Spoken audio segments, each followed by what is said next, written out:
मध्य प्रदेश के सबसे बड़े वीरांगना दुर्गावती टाइगर रिजर्व नौरादेही में चीतों की बसाहट की तैयारियां शुरू हो गई हैं।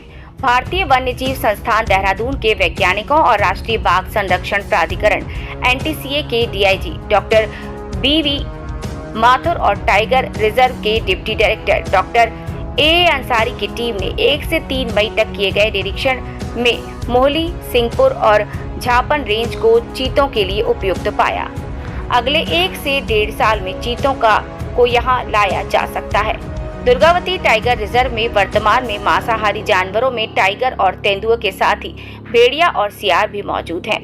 ऐसे में यहां चीतों की बसाहट होगी तो ये देश का पहला ऐसा टाइगर रिजर्व होगा जहां पर एक साथ टाइगर, तेंदुआ और चीता नजर आएंगे।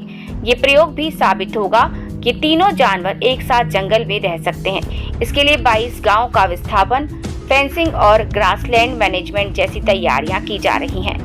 चीता प्रोजेक्ट के अफसरों के निरीक्षण के बाद टाइगर रिजर्व में चीतों की बसाहट के लिए पत्राचार शुरू हो गया है।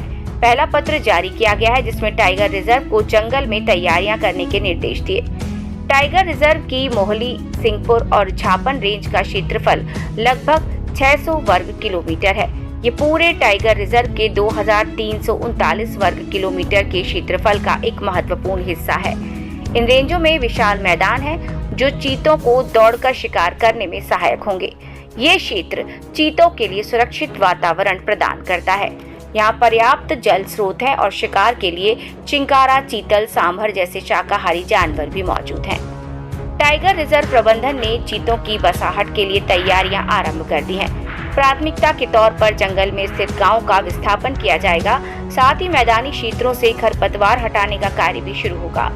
टाइगर रिजर्व के दमोह जिले में लगभग 25 किलोमीटर लंबी फेंसिंग की जाएगी। इससे वन्य जीवों और मानव बस्तियों के बीच संपर्क कम होगा, फसलों को नुकसान से बचाया जा सकेगा और वन्य जीवों की सुरक्षा सुनिश्चित होगी।